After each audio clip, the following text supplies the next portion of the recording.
We are about to begin part 1 of this video teaching series. Here we look at what the Bible says about God, people and deeds. Actually, this video is about holism, what it means and what difference it makes in our lives. This study is from my personal journey over the last 15 years, and I share with you what God has shown me.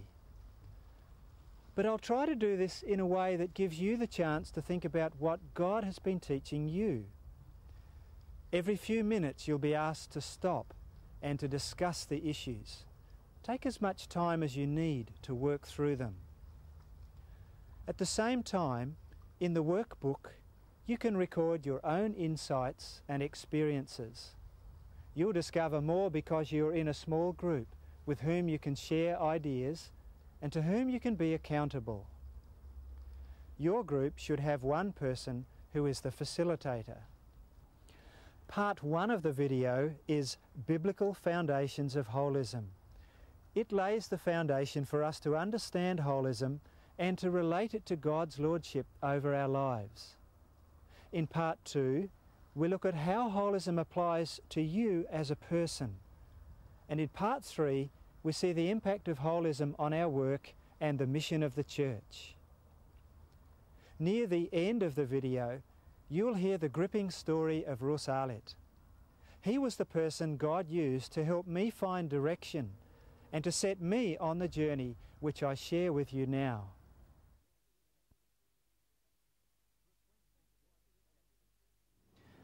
Rus, when you think about it, we've had heaps of experience together.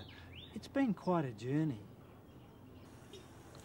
Yes, it has been a journey of discovery, John, and you have been one of my companions in this journey. Well, 1976, Yeah. a long time ago. Do you remember when it started? I sure do. I arrived at your house, I was hot, I was tired, I was penniless, and I was hungry. And there was this beautiful aroma of this hot roast dinner just on the table. Pork, potatoes, vegetables, and you even had some gravy. Really? Yes, you'd killed a pig that day in one of your training sessions. That meal saved my life. Oh, I remember that.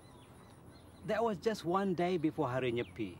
Hari Nyepi was the annual occasions where the Balinese people are celebrating this New Year.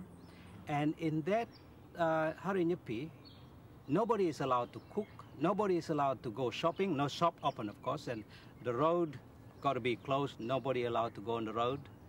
And therefore you're stuck for 2 days, remember that? I do, that's right. So after that meal, we went out to your village and that's where we stayed. And I remember that.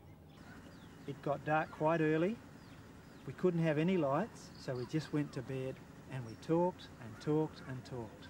One thing I remember about that evening was you were telling me about your struggle in your work. Yet on the other side, I was quite excited. I just began with appropriate technology. And I could see that this technology can make a bridge for me to go to the people. And you took me to see quite a few of those technologies.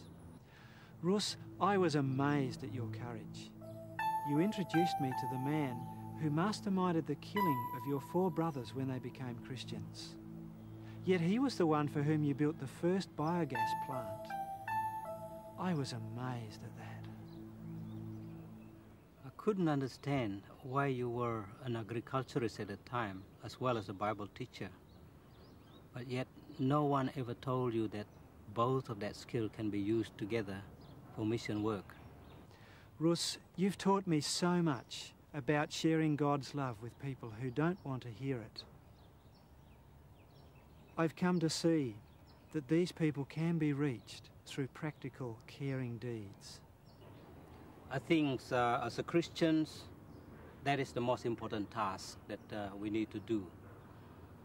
In fact, Jesus challenged his disciples to do just that. Well, 16 years ago since we met, can you tell me what happened? Well, a lot's happened. By learning and working with people like you, I've learnt many new things. But Russ, the amazing thing is they all build on the foundation that you gave me back then.